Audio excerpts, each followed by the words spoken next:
मराठी वाक्याची ओळख काय येईल? ल मराठी ल ला वी काय त्याकडे ते ल ची मराठी बाराखडी.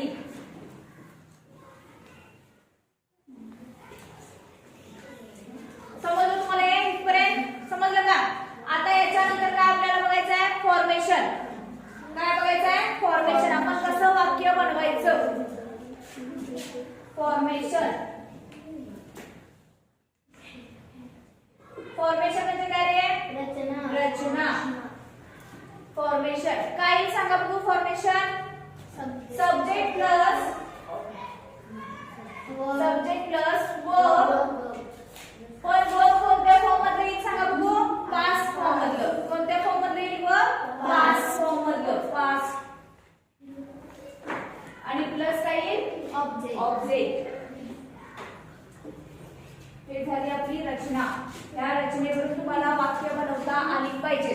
आणि याच्यामध्ये तुम्ही सिंपल प्रेझेंट टेन्स मध्ये कोणती हेल्पिंग वर्ब वापरत होता? सिंपल मध्ये डू आणि डज. आणि आता इथं काय वापरायचं आहे? डीड. काय वापरायचं? डीड. हेल्पिंग वर्ब काय आहे याच्यामध्ये? डीड. हेल्पिंग वर्ब काय येईल? डीड. आता हे वाक्य कसं होईल सांगा बघू रचनेनुसार? शी म्हणजे काय? शी. जाणे गो. गोचं पास्ट फॉर्म काय आहे ते? Go went. काय ना?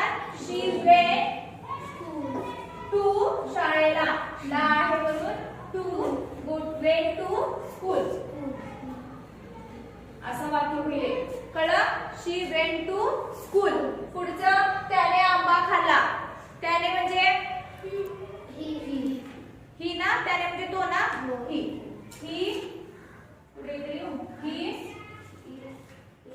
इट्स येणार नाही. ते सिंपल प्रेझेंट टेन्स मध्ये एस आणि एस प्रत्यय लागतो. इथं लागत नाही. आंबा खाणे. इटचा पास्ट फॉर्म काय? इटर नाही. एट.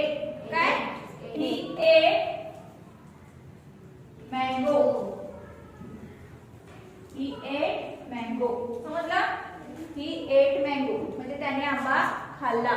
लिहून घ्या एवढं. पहिला काय या? भूतकाळ या सिंपल पास्ट टेन्स म्हणायचं त्याला. सॉरी सिंपल म्हणजे काय? साधा भूतकाळ. त्याच्यानंतर ही दोन वाक्य लिहून घ्या. मराठी वाक्याची ओळख लिहा. परत फॉर्मेशन लिहा आणि हेल्पिंग वर्ब कोणतं येते ते लिहा.